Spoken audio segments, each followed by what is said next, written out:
Hey, it's Drybear. Dragon's Dogma 2 is almost upon us, and it is also shaping up to be one of the most unique RPGs that you have ever played. Everything from its pawn system, vocation system, the way it handles open world, and how your interactions will be as you travel through your story are all going to be pretty different from what you might expect from other games. So today I'm going to prepare you for the launch of Dragon's Dogma 2 by walking through all of its more unique aspects, systems, things that you need to be aware of, as well as things that are different from the first game. So whether you're someone who is a huge Dragon's Dogma 1 fan or you're someone that's brand new to the series, today we're going to get well acquainted with all the unique aspects of Dragon's Dogma 2. Starting with the death system, specifically as it relates to pawns. Now in the first game, if you had a pawn that went down in combat, they would become incapacitated, knocked on the ground, and you would have to walk over and revive them by just pushing the key relevant to the revive. You would instantly revive them. They'd come up to be about half HP and they'd be on their way. And this actually created a very interesting playstyle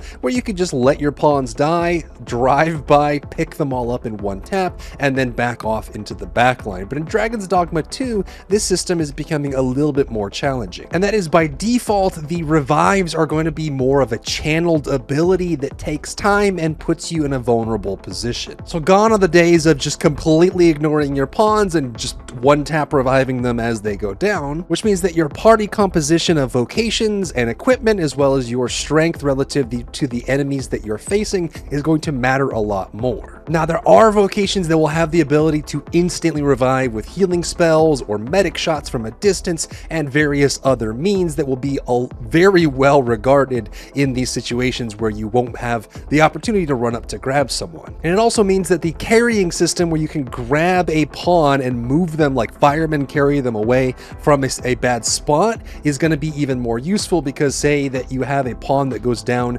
underneath a large monster, you may want to grab them, carry them away behind a wall or a rock or behind a tree, drop them, and then start reviving them in a safe location. It also means that if you are playing a team comp that doesn't include a healing class, it's going to be a lot harder, and you have to think about how you're going to manage that. Next is all the changes around vocations and equipment. There are some vocations that are brand new to this game, like Warfare or Trickster, and there are some vocations that are staying from the first game that are being pretty differently changed, like Magic Archer, which is going to be more of a caster, support, utilitarian, rather than being more of the spammy damage dealer that we saw that was possible in the first game. There's also some vocations like Mystic Knight or the Assassin that aren't even available in Dragon's Dogma 2 as far as we know, but there is a possibility that we'll be able to unlock more.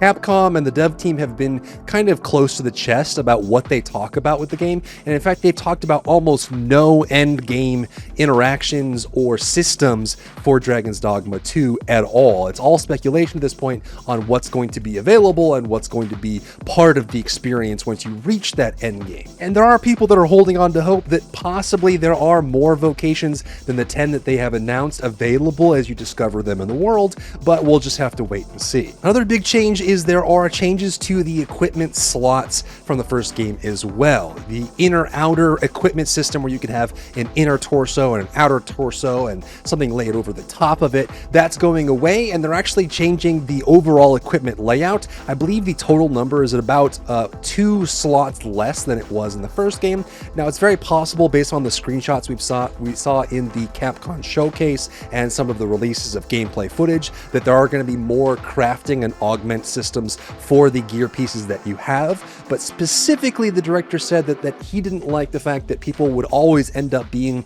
the same gear set across the board in endgame towards the end of the game. And I think that mostly that ends up happening because the gear that's available isn't really diverse enough. That there's always a best option rather than it being more related to the equipment slot system. So maybe that was just a mistranslation. Maybe he was talking about something else, or maybe it does end up being that the way he's talking, well, that having a more reduced system with more augmentation changes the way your character looks and gives you more options for equipment equipment, but let me know what you think about having less equipment slots down below. And again, endgame is a mystery. They've added a ton of secret world-based systems like the maesters that you can meet in towns that unlock hidden abilities that you can't find at trainers for different vocations, and they have mentioned that there are other things like that in the world that they just haven't spoiled for us. So we don't really know what's going to happen in endgame. We don't know how it's going to relate to the main story or how it's going to relate to your character, but they haven't really given us any of that, so kind of hold your breath for that one. Next is around the combat in general. There's a bunch of new stuff in Dragon's Dogma 2 that you want to be aware of. Firstly, unlike the first game, there are vocation-specific keybinds. There's going to be a button that you press that, depending on what vocation you are, will do something different. Like, for example, there's a bumper button for the fighter that will block, and that same button will do a sidestep dodge for the thief, so on and so forth. And so on top of the bound abilities and the augments and cores that you have for each vocation, there's also going to be an exclusive button for each vocation that does something different, that adds a little bit more flavor to what that vocation does and how they're able to interact with the combat layout. Additionally, something that they haven't really hyped up very much, but I think is really cool, is they are actually adding in ripostes into this, like you would see in like a Soulsborne game, for example. In Soulsborne games, there's a system of poise or stagger, where if you end up dealing enough stagger damage to an enemy, they will collapse and fall to the ground, and then they're vulnerable to a riposte, where you can walk up to them and do a cool finishing move animation, where you do a bunch of damage to them because they're vulnerable and they can't stop you from doing it. So it's not going to be as hard fixed as you might see in a Soulsborne like Lies of P or Elden Ring, where you like see this visual where you walk up and do it, but it will become available. So if you topple a Cyclops or cause a Griffin to fall out of the sky and hit the ground, when you go up to them and do one of your attacks, it may trigger a special attack, which is a riposte, which will do a finishing move on them, do a bunch of damage on them, which is only available when they're knocked to the ground. Next is, unlike the first game, there are finally going to be some consumable hotkeys. This is something that's a little more modernized from the first game. The first game, anytime you used any consumables mid-combat, you'd have to open your menu, go to your item menu, and use the item. So you were pausing a lot to use consumables, removing status effects, and using things like that. But there will be, just like Soulsborne games, there will be a hotkey setup where you can have, I think, 4, hopefully bindable keys that you can use with the D-pad on controller, where you can actually use hotkeys impromptu in the middle of combat without opening up your inventory. Next, let's talk about the open world, because this game, Dragon's Dogma 1 and Dragon's Dogma 2, plays open world very differently than most other open world games you'll play, and if you go into it thinking it's going to be like another Elden Ring or something, it's going to surprise you, I think, a lot in how you go through the open world. The map itself, the director has gone on record to say that is 4 times bigger than the first game, which was already pretty big to start with, and there's a lot of emphasis on travel time, and this has been a point of contention. Some people say that traveling around in the game is just boring, like having lots of travel time is boring, and the director has responded saying that the travel isn't boring, it's just that your game is boring. And so he's pretty confident, and the team is pretty confident, that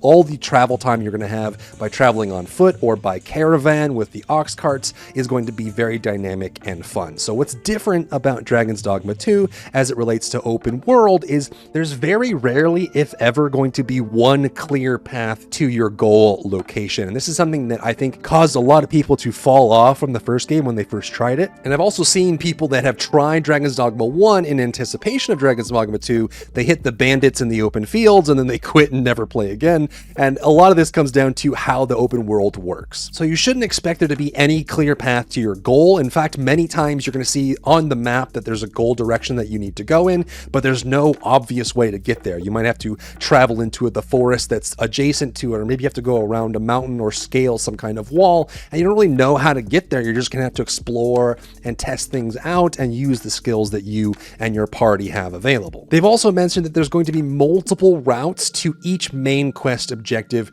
with different interactions. And this was kind of true in the first game, depending on what quest line you're talking about, but there's going to be multiple ways to get there, right? Like maybe you want to go through the mountain pass, or maybe there's going to be a swamp that you can crawl through, or maybe you can take the main road, but there's risks in doing so. And in each case, there's going to be some things that happen to you and things that you interact with and monsters you fight fight with that are going to be different based on which route you choose, and you also may want to pick a route based on the strengths of your party as well. Now, because the world is so big and so open, and you're going to spend a good amount of time on foot, they've said that they've put a lot of time into making the quick events, the events that happen to you, the impromptu events, the ambushes that happen with monsters to be very frequent, highly dense world with a lot of uniqueness to it. So you will get randomly ambushed by monsters. Griffins will fly in and grab your cart and smash it while you're on the road, or maybe you're sneaking through the woods and something attacks you didn't expect, some kind of mythological creature, some slime crawls up and steals your gear or something, I don't know.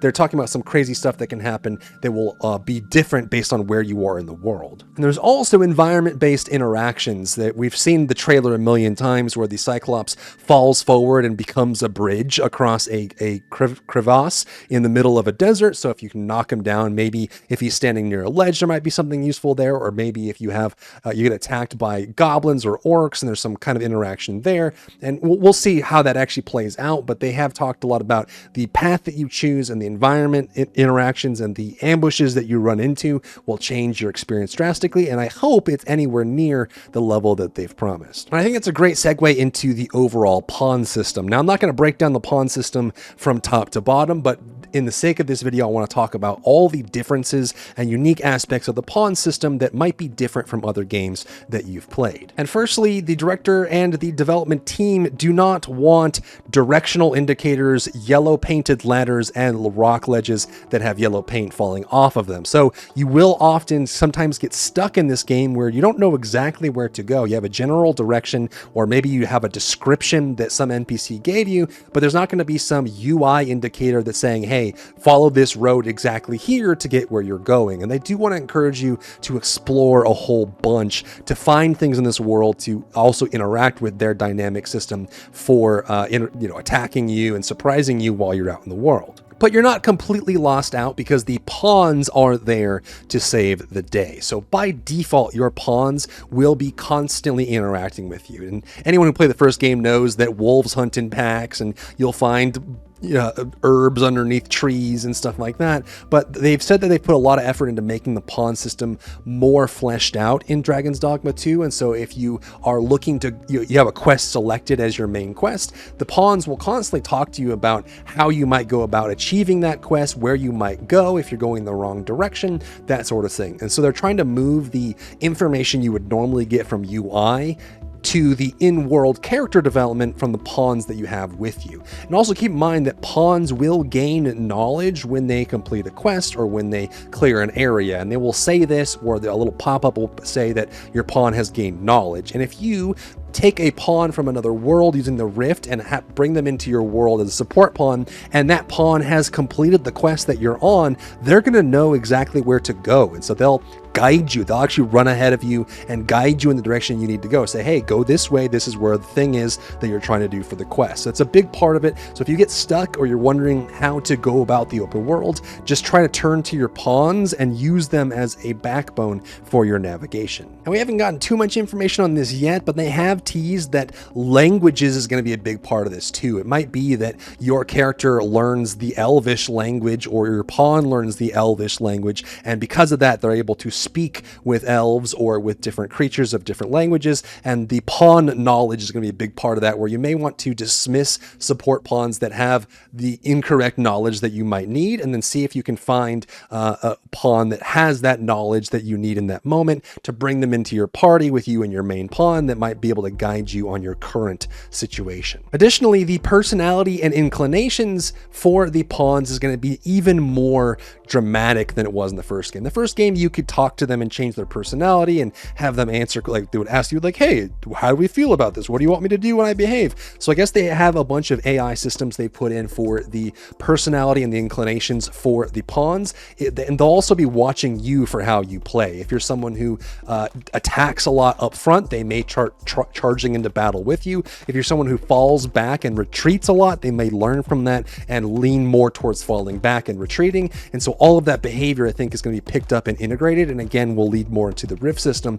of swapping pawns in that may not behave the way that you want. And additionally, this one is big hush hush, big secret. They have mentioned the concept of the dragon plague, which is a pawn only disease that affects pawns that frequently travel between worlds. They've only like whispered about this, and it's in some of their marketing material, but the idea is that the more that pawns travel in and out of worlds, so if your pawn gets summoned a lot, they have a chance to get inflicted with the dragon plague, which maybe will change their behavior. Their eyes will glow red and they'll completely change how they behave, or possibly like cataclysmic events might happen in a world where a pawn that is affected with the dragon plague is present. We don't know anything about this. They've kept it all under wraps, but it could be kind of interesting to see that maybe your pawns can go berserk, or maybe they can, something crazy can happen based on this new dragon plague that they talked about. And I think this is why they have the single player system, which some people may not like, but it's the idea that they want to lean more into the pawn system as a big selling point for the game. Next, let's talk about the monsters in Dragon's Dogma 2, because there's a lot of new adaptations to the monsters that we saw in the first game, and also how they can impact the world.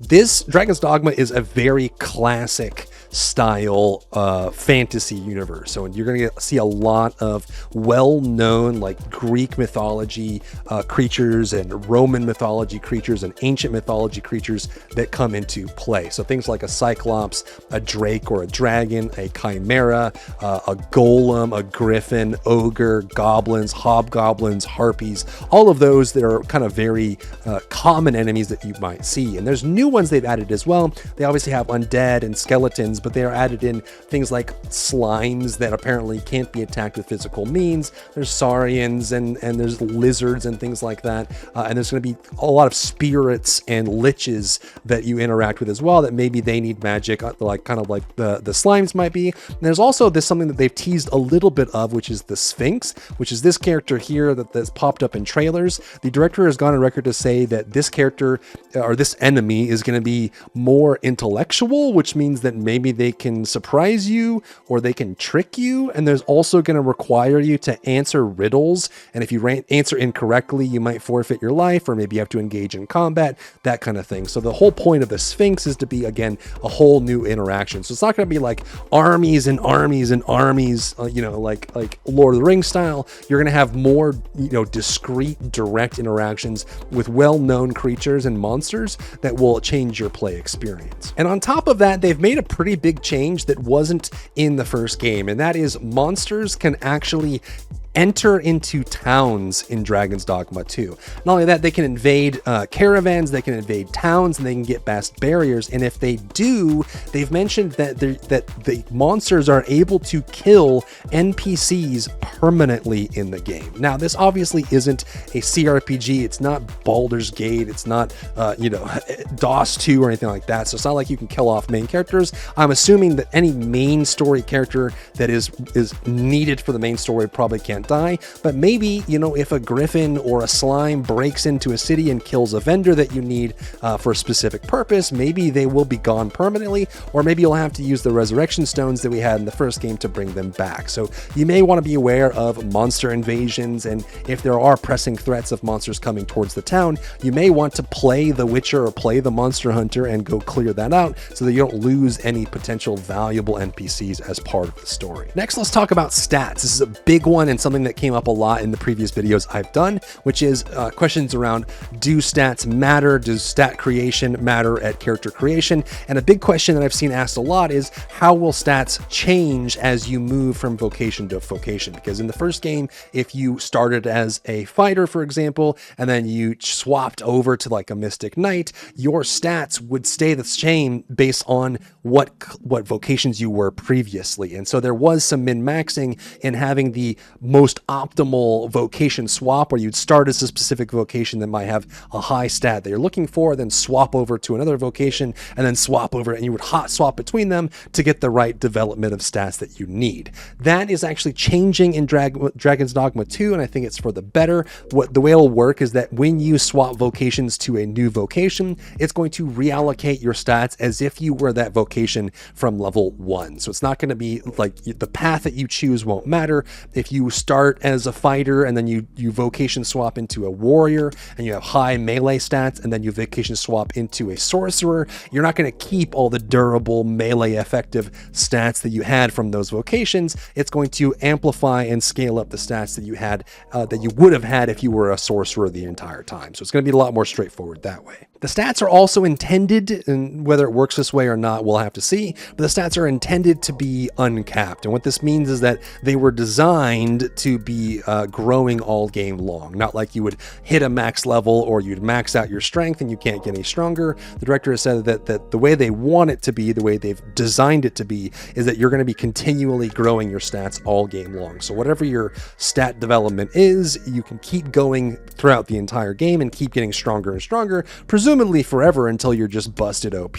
But the difference here, outside of swapping vocations, is that you won't be able to reallocate your stats easily, and it's not exactly clear on how you develop those stats by playing the game. It might be by doing certain actions or certain quests. Maybe you have to talk to maesters or certain trainers, or maybe you have to do certain actions. But while the stats are continually growing, you won't be able to just go and, reset your allocation of stats whenever you want. That it's going to be more fixed based on the vocation that you are. And this next point is a huge one, so listen up. The stats and the actual physical appearance of your main character and your pawns actually matters in Dragon's Dogma 2, which is not the case for most RPGs. Now, it's not going to be so drastic that if you play a small character and you need to be a big character to do something, like they've mentioned that you won't be barred out from doing anything in the story or interacting with anything or completing any objectives, but there will be some value and weight applied to the character based on your physical appearance. So for example, if you are a beastrant versus a human, this will change the interactions you have with townsfolk and vendors.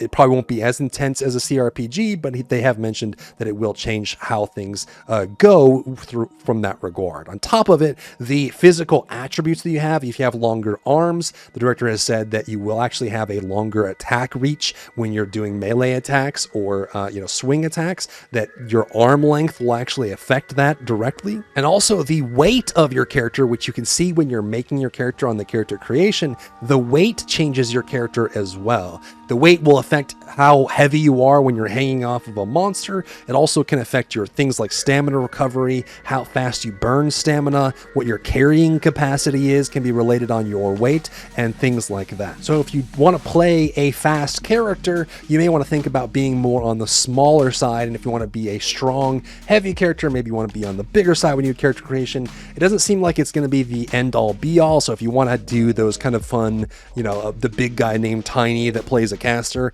it doesn't seem like you're going to be barred from doing that, but there are impacts to the character creation that you will find in the world. And speaking of dragging enemies down because you're heavy, they've actually added an additional keybind option, a key press button that you'll have when you're on an enemy, where you can actually press this button and it will cause you to grab on and drop your weight, so you can pull them down based on where you're grabbing onto the enemy. So if you're grabbing onto their neck, or you're grabbing onto their arm, or maybe you're grabbing onto their belt or their leg, you can actually press this button to drag based on where you're sitting on the enemy. So on that, the mounting system can get very, very impressive. And it's worth highlighting how important mounting is. There's going to be so many different things that you can do to enemies, the large monsters specifically, where you can jump up and grab on them and you can ride them. Some of the flying enemies, like the griffins, they've mentioned that you can actually ride a griffin back to their nest if you scare them off. So if you scare them off and then jump on, you can actually just be carried back to their nest, which might have different loot options or different interactions.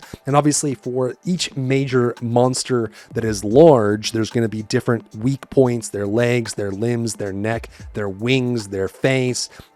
With the chimera, the different, like the goat versus the lion versus the snake, all of those will change based on where you're mounted on the monster and what you're doing on the monster as well. And lastly, I want to address some of the hot topics right now. The first one is this game is going to be entirely single player, and for that reason, it can actually be played offline if you want. You won't be able to access the online pawn system, so you won't be able to, people won't be able to access your pawn, and you won't be able to summon in pawns from other players, but there will be like default pawns that they've created as part of the official pawn system that you'll be able to use if you play offline. But there's no multiplayer. You won't be able to have people join your game. There's going to be no co-op with this one. I know it's a big, hotly contended topic for you and for a lot of players out there, but I wanted to at least address it that this is something they're sticking with true and true. Along that same line is they are sticking with the only one save slot system that we had in the first game. And so the way this worked in the first game, which feels very antiquated now, but as soon as you make an Arisen and a main pawn,